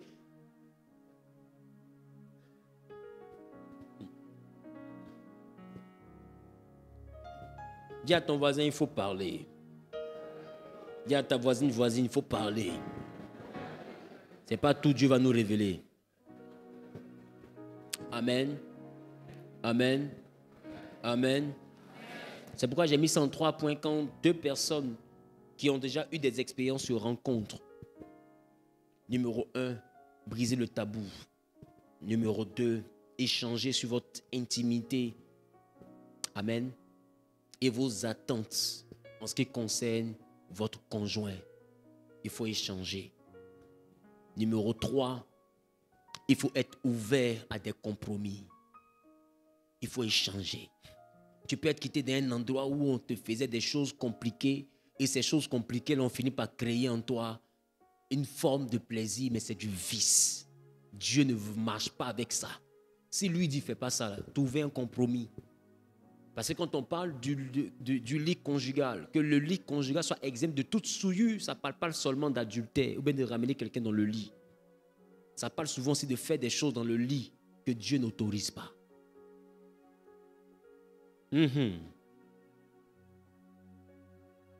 Parce qu'il y a des gens qui ont atteint un niveau de péché où quand il couche avec sa femme, il n'a pas de plaisir, mais c'est quand quelqu'un d'autre couche avec sa femme que lui prend son plaisir. Qui sait que ça existe? Et d'autres payent des gens pour coucher avec leurs femmes. Ça existe, hein? Ah bon, d'accord. Il y en a d'autres qui ne peuvent pas se satisfaire seuls. Il faut d'abord qu'il soit avec sa femme plus 2 autres personnes. Cette configuration, c'est ça qui l'envoie à toucher son plaisir. Mon frère, tu as besoin de te convertir. Ça là, ça ne marche pas. C'est pourquoi il dit qu'il faut trouver des compromis. Ce n'est pas des choses qui sont faisables. Quand on parle de briser le tabou, on parle de trouver des compromis sur ce qui est faisable. Ce qui n'est pas faisable, ne le faites pas. Même au nom de l'amour. Donc, plus tard, on va parler de la souillure du lit conjugal. Je ne sais pas si je parle à quelqu'un. Ah non, tu ne m'as pas dit amen. C'est pourquoi il dit briser le tabou. Non, moi là, voilà. Ah, Joe, tu sais que c'est ça là. Je crois que c'est à la mode. Mais Dieu n'est pas dans ça là. Moi-même là, je n'adhère pas à ça. Donc allons sur cette base là. Voici, faisons ça. On fera ça. Tu es d'accord? Je suis d'accord. Tu es d'accord? Je suis d'accord. On y va. 2 personnes marchent-elles ensemble sans être convenues d'avance? Toi, tu ne crois pas à la deuxième sim. Tu ne lui as pas dit. Il ne t'a pas dit. Vous êtes mariés. Il prend le téléphone, appelle direct. Et puis après, non, j'ai fait appel deuxième sim. Non, il cherche sim 2. Mon ami, moi, ça ne marche pas, moi. Mais il fallait me dire, tu vois, mais il commence à se fâcher. Pourquoi? Parce qu'il pensait que toi, tu aimais ça. Qui commence ce que je suis en train de dire? Maintenant, tu arrives, tu es une femme, tu ne veux pas donner la deuxième sim.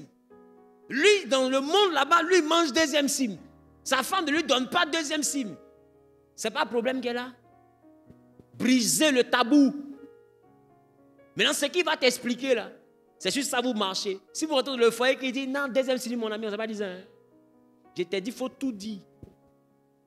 Tu as tout dit. Tu n'as pas dit ça. Donc, la causerie, la discussion ne peut pas tourner autour de ce que tu n'as pas dit dès le commencement. Qui commence ce que je suis en train de dire? C'est pourquoi je dis briser le tabou. Parce qu'aujourd'hui, là, les gens ont des tabous, mais ils n'ont pas de réserve. Je reprends. C'est-à-dire quand il dit tabou, là, il y a des choses qu'ils n'arrivent pas à dire de leur bouche, mais leur vie n'ont pas de réserve. C'est-à-dire que dans leur vie, là, ils vivent à l'extrême. Mais c'est leur bouche seulement qui a honte. Sinon, leur corps n'a pas honte. Qui a compris ce que j'ai dit? Leur bouche a honte. Il y a des choses qu'ils ont peur de prononcer, mais leur corps n'a pas honte de faire certaines choses. Donc, il faut être capable de dire à quelqu'un, voici. Parce que le mariage, ce n'est pas une obligation. Tu n'es pas obligé de te marier à telle personne. Si tu te maries à quelqu'un, il faut être sûr que la chaussure est à pointure. Parce que ce n'est pas pour la nuit. Pour la nuit, tu peux dormir avec une prostituée, mais est-ce que tu peux vivre avec une prostituée? Pour la nuit, tu peux dormir avec quelqu'un qui passe son temps dans les bars, mais est-ce que tu as envie de marier quelqu'un qui dort dans les bars? Mais pour la nuit, ça peut ne pas te déranger. Mais pour ta vie, ça va te déranger. Qui comprend ce que je suis en train de dire? Non, la nuitée est différente de ta vie.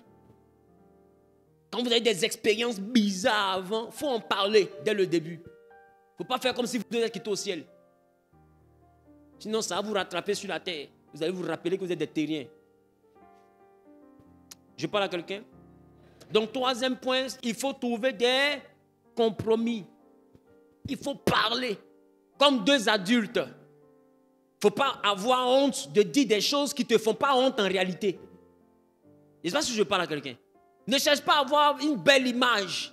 Présente-toi tel que tu es. C'est ce qu'on appelle Adam et Ève étaient tous deux nus. Parlez-vous franchement. Parce que d'autres se sont mentis jusqu'à ça. Dans lune de miel, il a su que la femme là, ils ont coupé ses seins. Oh, elle était malade. Elle n'a pas dit. Ce qu'elle a, c'est prothèse. Tellement ils ont caché. Maintenant, lune de miel, le frère, il a convoité la soeur jusqu'à... Il enlève habit comme ça, voilà, caoutchouc comme ça, pas. Elle enlève, même pour lui, là, même là, ça a bien poussé. Pour elle, là, c'est plat. C'est le médecin, il a tout coupé, quand il a essuyé comme ça, fia. C'est lisse. Le frère est brisé dans son élan. Il a fini de marier la soeur, il regarde les lèvres, il dit waouh, de toute façon, il a embrassé le gars là, c'est pas possible.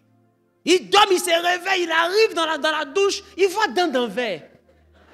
Au début, il n'a pas bien compris, il dit non. Comme dans les films là, pas ça. Et puis quelqu'un a répondu au bout là-bas, c'est ça. Diago là n'a pas d'en haut, elle n'a pas dit. Son dentier là, c'est ça qui est là. C'est ça on appelle tu n'étais pas nu. Maintenant, est-ce que lui dans sa vie là, il t'a dit qu'il voulait marier quelqu'un qui n'a pas de gardien? Fallait lui dire. C'est ça que j'appelle briser la glace. Tu dois te mettre nu. Parce qu'il va rentrer dans le mariage et puis il voit qu'il n'y a pas d'en haut. Qui t'a dit qu'il a envie d'embrasser Kaoujou? Il faut le lui dire. Si son cœur accepte, c'est qu'il dit oui à tout ça. Il sait dans quoi il s'engage. Parce que l'intimité, là, il y a ta bouche dedans. L'intimité, là, dis à ta voisine, il y a ta bouche dedans. Voilà. Et la configuration de ta bouche, ça peut lui plaire, comme ça peut ne pas lui plaire. Mais en tout cas, quand il a dit oui, là, il avait vu d'un. Tu comprends? Fallait lui dire, Joe, en réalité, j'ai eu tel accident, voilà. Donc, je porte un appareil. Ok. Enlève, je vais voir. Écoutez, de toutes les manières, dans la maison là-bas, un jour, tu vas enlever. Il faut que je sache si je peux supporter. Donc, il prend des comprimés, d'abord des AVC qu'il met à côté de lui. Enlève, je vais voir. Et tu enlèves. Puis tu regardes. Il dit non. Souris.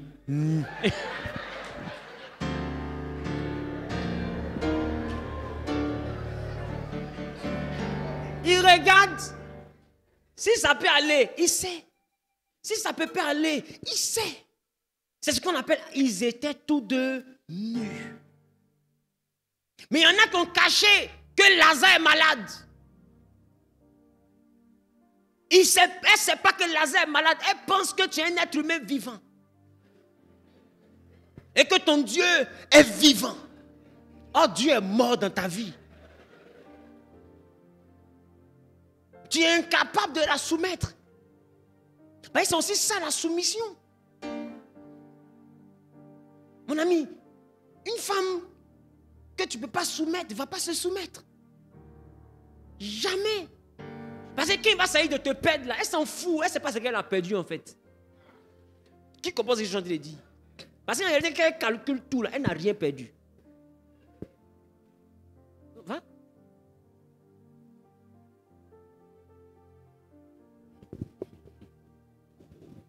Je ne sais pas si je parle à quelqu'un.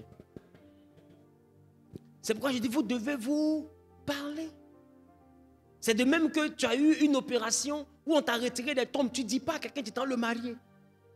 Il est là, il prie pour un enfant. Toi aussi tu pries. Tu es mauvaise comment? Non, si je lui dis là, peut-être qu'il ne va plus vouloir me marier. Non, parce qu'il peut ne pas te marier, donc tu lui mens.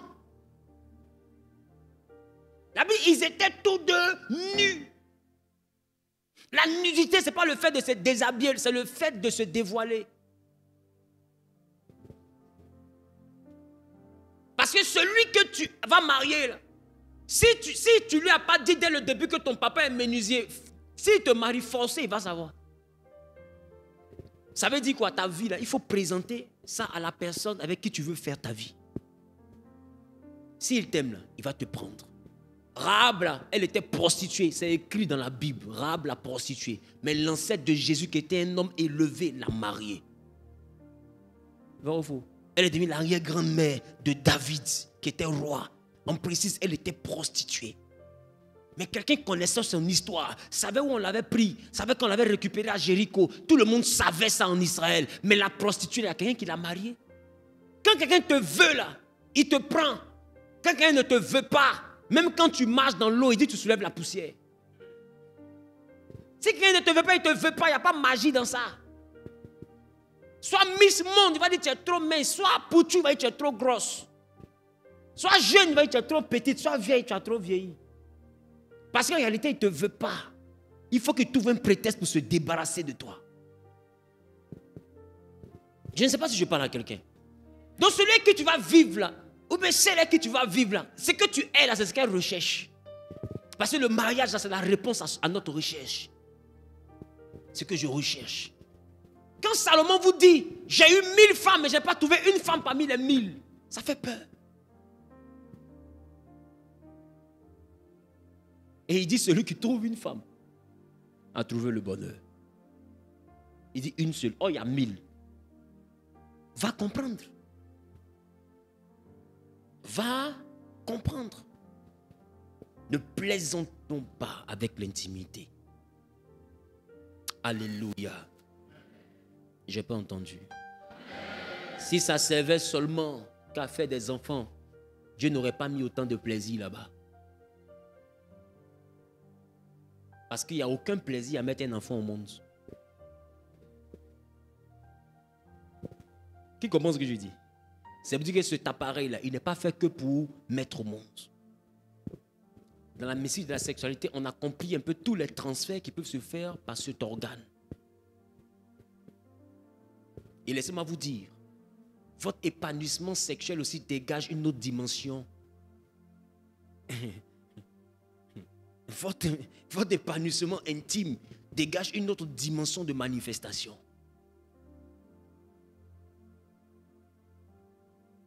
C'est pourquoi une maison où monsieur n'arrive pas à la terre promise, madame n'arrive pas à la terre promise, le ciel va se fermer. Ça peut choquer ce que je dis, hein? Mais bientôt je vais en parler. Quand le ciel se ferme, ça ne veut pas dire que vous êtes maudit, ça veut dire qu'il y a des choses qui vont commencer à se durcir. Parce que laissez-moi vous dire, le plaisir comble le désir. Et le désir se manifeste dans le cœur. Il te donnera ce que ton cœur désire. Et là où se trouve le cœur, se trouve le trésor. Il y a un lien entre le plaisir, le désir, le cœur et le trésor.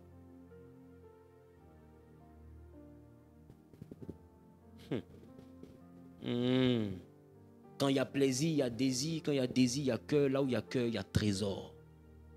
Et là où il y a trésor, se cachent les grâces. Les grâces ne peuvent pas se déployer si le désir n'est pas comblé par le plaisir. C'est pourquoi là où le cœur souffre, là où la personne souffre, il y a des portes qui se refermeront naturellement parce que son plaisir n'est plus manifesté. Donc son désir se serre, son cœur se referme et son trésor se condamne. Il y a un lien entre le plaisir, le désir, le cœur et le trésor. Donc toi qui viens et tu es Adam connu Ève dans ton mariage, tu n'as rien compris. Voilà pourquoi tes affaires sont bloquées. Amen. Amen. Bon, il est 21h, je pense qu'on va partir. On va poursuivre le mercredi prochain. Mais je veux qu'on puisse prier. Je veux qu'on puisse prier parce que il y a une vie que tu vis là, qui pendant que je t'entends de prêcher a commencé à te faire peur.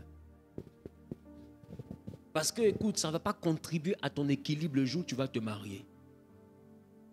Ce que tu vis là ne va pas contribuer à ton équilibre.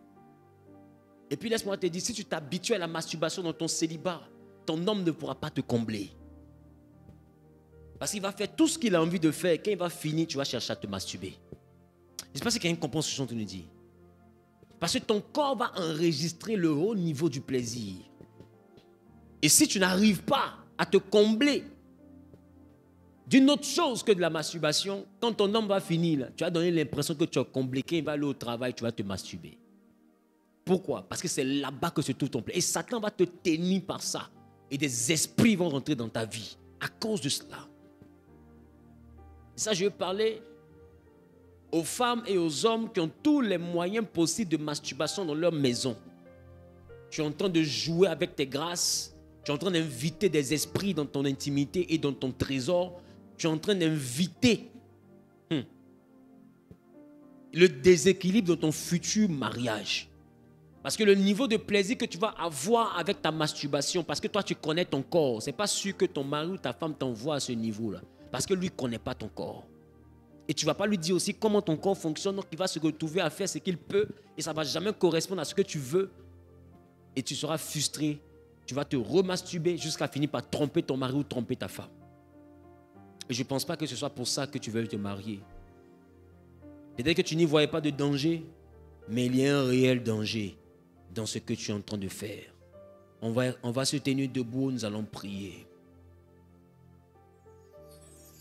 On va se tenir debout et nous allons prier. Tout ce que Dieu fait pour sa gloire. Tout ce que Dieu fait pour sa gloire.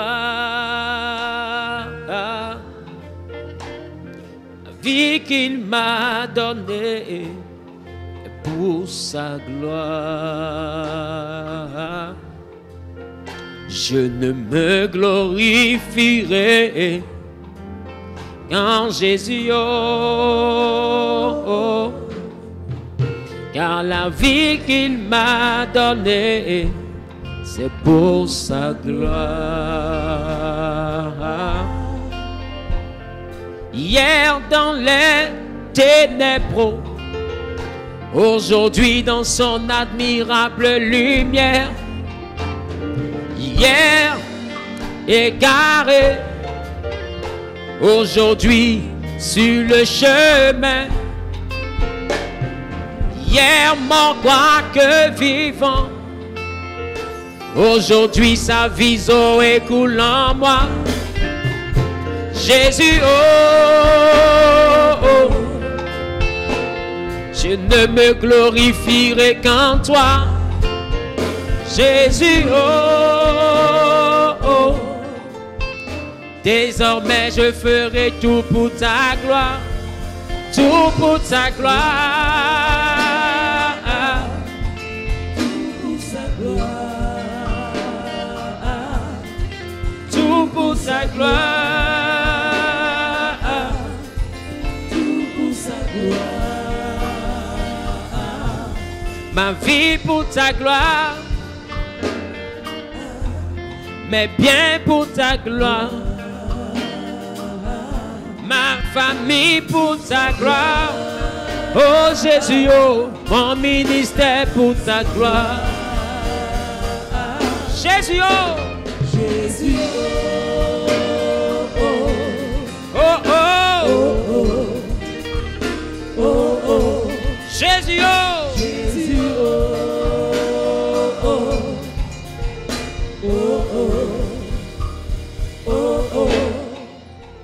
Tu vas élever la voix, tu vas dire à Dieu que le Saint-Esprit vienne restaurer ton corps et ton âme. Parce que quand le psaume a dit, il me conduit près des eaux paisibles, il restaure mon âme, c'est parce que nos âmes enregistrent des choses. Si Dieu ne restaure pas ton âme, c'est ton âme qui va te créer le problème demain. Parce que ton âme va rechercher quelque chose qu'elle a connu, que ton présent ne peut pas t'offrir. Et ça va créer la confusion. C'est-à-dire que tu seras en train de vivre avec une femme ou avec un homme, mais ton cœur sera sur quelqu'un d'autre quelque part. Ou bien dans ta vie passée quelque part. Tu seras en train de partir à la terre promise Canaan, mais ton cœur sera lié à quelque chose que tu as connu en Égypte. Donc tu es libre, mais avec le cœur en captivité. Et tu es dans un foyer. Dis avec moi, Père, restaure mon âme. Restaure mon âme. Donne-moi la capacité de me sanctifier. Je ne suis pas vierge, mais je peux me sanctifier. Restaure mon âme. Donne-moi la capacité de me mettre à part, de purifier mon corps, de sanctifier mon intimité, de sanctifier mon corps, afin que ma maison soit équilibrée, afin que ma maison soit stable. Élève avant que commence à parler à Dieu. Élève avant que commence à parler à Dieu. Demande à Dieu de restaurer ton âme. De restaurer ton âme. De restaurer ton âme. Jésus, oh, oh, oh, oh, oh, oh, Jésus, oh, oh, oh, oh. Oh, oh. Jésus, oh. Jésus, oh, oh. Jésus, oh, oh, oh. Oh, oh. Jésus, oh. Jésus, oh, oh. Oh, oh. Oh, oh. Tout pour ta gloire. Tout pour ta gloire. Tout pour ta gloire, tout pour ta gloire. Alléluia, dis amen bien. On va prier pour ce deuxième sujet. On va prier pour que Dieu nous enlève la fausse timidité. Tu sais, la fausse timidité, c'est elle qui donne une fausse communication. Et je te dis, je suis timide, ça, j'ai pas envie de dire, ça, j'ai pas envie de dire, parce que j'ai honte de dire. Et tu finiras par entrer dans un foyer où tu vas vivre dans la frustration. Et beaucoup de femmes sont frustrées dans les foyers. Beaucoup d'hommes sont frustrés dans les foyers, vivent dans une sorte d'amertume. Quand ils regardent son mari, son cœur est serré. Quand il regarde sa femme, son cœur est serré, mais il ne peut pas dire parce qu'il a une timidité superficielle. Qui comprend ce que je dis? Donc, c'est une fausse timidité, mais ce qu'il n'arrive pas à dire à son mari, ou ce qu'elle ne peut pas dire à son mari, ou ce qu'il ne peut pas dire à sa femme, deux fois, les deux arrivent à dire ça à leurs amis. Il y a quelqu'un à qui tu arrives à dire. Donc là-bas, tu sors de ta timidité, mais avec la personne avec qui il y a le problème, celui-là même que tu as marié, là, tu n'arrives pas à dire ce qui ne va pas. Et ça vous crée des palabres inutiles, des problèmes de communication, des incompréhensions. Vous allez chercher c'est quoi le problème, vous ne trouverez pas. Parce que le problème est caché derrière une fausse timidité. Tu ne peux pas briser le tabou si tu as toujours cette fausse timidité. Tu veux montrer que tu es une trop bonne personne. Tu n'es pas l'ange Gabriel. Et ça aussi, il faut le reconnaître. Il faut oser dire à ton mari ou à ta femme que tu n'es pas l'ange Gabriel. Voici la vie que tu as eue, voici ce que tu aimes. Même si tu ne dis pas le détail de toute ta vie, mais aie au moins le courage de dire ce que tu aimes. Au moins ça. Parce que c'est ce qui va permettre à la personne de te faire vivre le vrai bonheur. Sinon, tu seras frustré. Dis avec moi, Père, libère-moi de la fausse timidité. Donne-moi la capacité de communiquer sincèrement avec mon fiancé ou avec mon épouse. Père, donne-moi la capacité d'avoir une communication franche et sincère. Car je refuse de vivre dans une maison où je suis frustré intimement. Je refuse de vivre dans cette frustration des temps modernes. Cette frustration dans les foyers, dans les maisons, dans les cœurs, je la refuse dans ma maison. Je la refuse dans mon futur foyer. Au nom de Jésus-Christ, élève avec commence à parler à Dieu. Qu'il te donne la capacité de communiquer, la capacité de parler. Qu'il te donne de pouvoir parler et de pouvoir dire ce qui peut arranger ta maison et ce qui peut te permettre de bâtir un foyer solide dans le futur. Ma vie pour ta gloire, mes biens pour ta gloire, ma famille pour ta gloire, oh Jésus, oh, mon ministère pour ta gloire, Jésus, oh, Jésus, oh, oh, oh, oh, oh, oh, Jésus, oh, oh, oh, oh, oh, oh. Alléluia, alléluia. Tu vas dire à Dieu qu'il fasse que tu sois le bonheur de ton partenaire ou de ta partenaire. La personne que tu marieras, que Dieu fasse de toi son bonheur.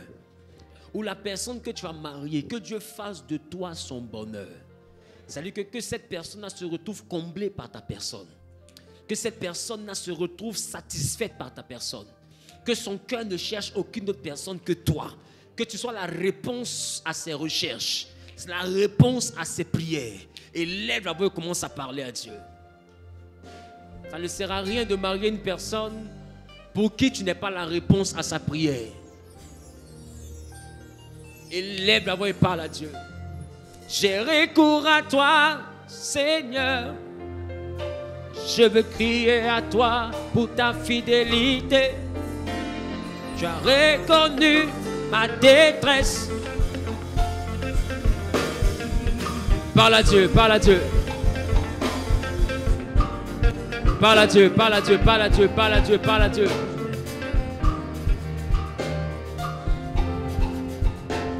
Tu as reconnu ma détresse.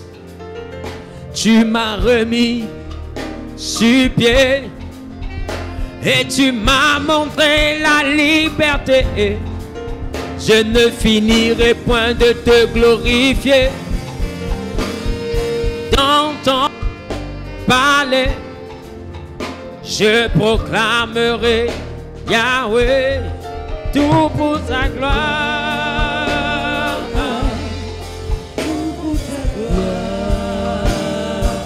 Tout pour ta gloire. Tout pour ta gloire.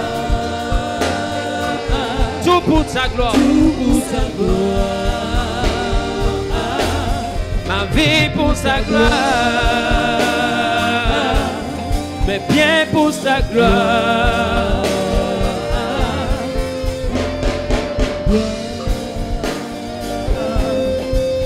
Quelqu'un a dit Amen bien. Tu vas dire à Dieu que le Saint-Esprit vienne chasser de ton cœur et de ton âme tout ce que le diable a semé dans ton passé ou bien dans ton couple, comme frustration ou bien dans ton passé, comme expérience qui est censée nuire. Parce que Satan, c'est un grand programmateur. Il y a des choses qu'il te fait faire maintenant, il sait que ça va nuire à ta vie sentimentale demain. Il sait. Parce qu'il sait. Il a l'expérience. Dis à Dieu de te donner la capacité de vaincre tout ce que Satan t'a fait connaître, qui est censé déséquilibrer ta vie sentimentale, déséquilibrer ton foyer. Élève la voix et commence à parler à Dieu. Élève la voix et commence à parler à Dieu.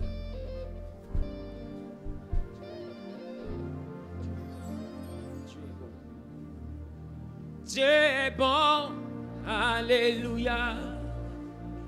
Dieu est bon, alléluia. Dieu est bon, alléluia. Il est bon, alléluia. Dieu est bon, alléluia. Papa est bon, alléluia. Dieu est bon, alléluia. Il m'a restauré, alléluia. J'étais malade, alléluia. Jésus m'a guéri, alléluia. Dieu est bon, alléluia. C'est lui qui m'a sauvé, alléluia. J'étais captif, alléluia. Papa m'a délivré, alléluia. Dieu est bon, alléluia. Il m'a sauvé, alléluia. Élève à voix et dis à Dieu de retirer de toi tout ce que l'ennemi avait semé et qui était censé porter préjudice à ton futur mariage ou à ton présent mariage. Élève à voix et parle à Dieu. Prie, prie, prie dans le nom de Jésus. Prie dans le nom de Jésus. Dieu est bon, alléluia. Papa est bon, alléluia. Dieu est bon, alléluia. Il m'a sauvé, alléluia. Alléluia. Que Jésus soit glorifié. Je veux prier pour tous ceux qui veulent saisir la parole, pour ceux qui ont leur prémisse, qui ont leur dîme, ou bien qui veulent faire une offrande quelconque, ou bien qui ont fait un jeûne, qui ont prié, ou bien à qui Dieu a révélé de faire une action dans cette église. Venez devant rapidement, je veux prier pour vous. Pendant que vous êtes en train de venir, je veux rapidement donner une annonce. Je vais faire une annonce plutôt. Et à l'attention des uns et des autres, je souhaiterais pour une meilleure organisation, pendant que les uns et les autres arrivent, je souhaiterais pour une meilleure organisation que nous puissions repousser notre jeûne de 12 jours à une semaine. C'est-à-dire, au lieu de commencer le 10, nous commencerons le 17 et nous commencerons le 17 et nous allons terminer, c'est ça, nous allons terminer le vendredi 28. Amen. Nous commencerons le 17 et nous achèverons le jeûne le vendredi 28. Et par la grâce de Dieu, nous aurons peut-être le vendredi 28 juste une soirée de clôture. Et puis, en un lieu que nous sommes en train de négocier là maintenant, certainement qu'avant la fin de la semaine, on aura la confirmation. Nous aurons le dimanche 2 mars un programme, amen, un programme exceptionnel qui aura lieu à partir de 14h dans un lieu. Ce sera un culte groupé avec tout le monde en un seul culte. Et puis, nous allons terminer nos 12 jours ainsi. C'est vraiment ce que Dieu a mis dans mon cœur. Et c'est une chose que j'ai voulu porter à votre connaissance. Amen. Je prie que la grâce et la faveur soient sur votre vie. Je prie que la main de l'Éternel soit sur votre vie. Que l'Éternel bénisse vos dîmes, vos offrandes, vos prémices. Qu'il bénisse l'œuvre de vos mains. Qu'il vous donne de pouvoir prospérer. Qu'il bénisse vos actions de grâce. Qu'il bénisse vos offrandes pour vous connecter à la parole de Dieu. Qu'il bénisse votre foi au nom suprême de Jésus. Qu'il bénisse votre obéissance à sa parole et qu'il vous donne de pouvoir vivre la plénitude positive du message que j'ai prêché. Et quiconque entend le son de ma voix désormais est béni. Quiconque peut entendre le son de ma voix est restauré. Je prie que le Saint-Esprit vienne achever ce que nous avons commencé aujourd'hui, qu'il vienne reprogrammer ton âme, qu'il vienne restaurer ton âme, qu'il vienne te donner une configuration qui te donnera la stabilité dans ta maison, qui te donnera la stabilité dans ta vie sentimentale, qui te permettra de pouvoir être comblé dans le mariage que Dieu te donnera ou dans le mariage dans lequel tu es déjà. Que la grâce et la main de l'Éternel soient sur ta vie et que tout ce que Satan a semé dans ta vie ou dans la vie de ton ou de ta conjointe qui apporte le déséquilibre, qui apporte la destruction, qui apporte la frustration soit arraché, consumé par le feu du Saint-Esprit. Au nom suprême de Jésus-Christ de Nazareth, j'ai prié. Quelqu'un a dit Amen, Pierre. Alléluia. Je veux rapidement vous donner cette information et je prie pour la faire. Nous avons commencé les programmes, d'accord, de prière. Amen. Les programmes de prière à 6h, on a 30 minutes. À midi, on a 30 minutes sur Telegram. Qui est sur Telegram avec nous? À 18h, on a 30 minutes. D'accord? Et à minuit, normalement, on aurait 45 minutes. Amen. À minuit, normalement, on aurait 45 minutes. Sauf que on a eu une petite erreur de calcul. On avait dit que c'était 2h15, mais c'est plutôt 2h24. C'est ça, non? C'est plutôt 2h24 la dîme. Donc, je ne peux pas faire continuer quelque chose qui n'est pas correct. Donc, 2h24 au lieu de 2h15. Donc, on a 9 minutes. Les 9 minutes, moi, je vous propose qu'on mette ça à minuit. C'est mieux, non? Voilà, c'est-à-dire de minuit à minuit 45 normalement. Si on met 9 minutes, au lieu de finir à minuit 45, on finit à minuit 54. D'accord? C'est toujours 1 heure moins et puis on finit, on peut dormir. C'est bon? On fait ça comme ça. Donc désormais, mettez dans votre emploi du temps qu'on fera de minuit 00 à minuit 54 minutes. D'accord? Donc que Dieu vous bénisse. Que Dieu vous bénisse, que sa grâce soit avec vous. Je vous aime très fort de l'amour de Christ. Merci pour les frères et les sœurs qui nous ont interpellés aussi sur cette différence de 9 minutes parce qu'on risquait de pratiquer quelque chose mais dans une erreur. Amen. Que Dieu vous bénisse. Je pense que c'est aussi ça, avoir des personnes qui suivent ce que tu fais. Alléluia.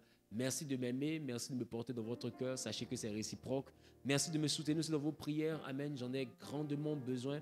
Nous rentrons dans une saison qui est très particulière. À partir du mois de février, nous allons vivre quelque chose d'extraordinaire. Ce jeûne-là, c'est un jeûne particulier.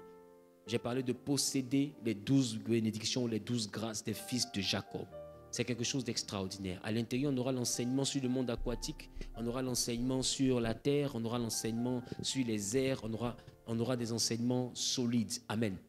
Donc, comprenez que nous allons commencer tôt et nous allons terminer à 21h. Acceptez qu'on termine à 21h chaque soir parce que chaque fils, normalement, peut dépasser une journée. Normalement, moi, j'essaie de compresser au maximum pour que chaque fils tienne dans une journée. Amen. Que Dieu vous bénisse. Qu'est-ce que j'ai voulu vous dire? J'ai voulu vous dire que pour rentrer dans le Telegram, tout à l'heure, vous allez avoir des QR codes qui seront à l'écran. Vous allez pouvoir les scanner simplement et puis rentrer directement au niveau de Telegram. Toi qui ne sais pas comment ça marche, tu peux rapidement approcher le pasteur Sosten, le frère Achille ou le frère Moreira et ils vont t'aider à pouvoir accéder. Quand tu rentres dans le groupe, le temps de prière, quand il commence, il est toujours marqué au-dessus du groupe. Il y a cliqué sur rejoindre, c'est ça, non? Donc, quand tu cliques sur rejoindre, automatiquement, tu es dans le groupe et puis tu peux nous écouter. Que Dieu vous bénisse. Prenez soin de vous. Je vous souhaite un bon retour chez vous. Que la grâce et la paix soient dans vos vies. Que le Dieu sacré des Hébreux vous accorde l'équilibre dans la vie sentimentale, la bénédiction, qui fasse de vos maisons un havre de paix, un lieu où la bénédiction donne rendez-vous à l'élévation. Que votre vie soit dans la plénitude du Saint-Esprit, développée, qu'elle soit dans la parole de Dieu manifestée et que votre maison soit une maison de grâce, de faveur et de bénédiction. Au nom de Jésus-Christ, quelqu'un a dit Amen, Pierre.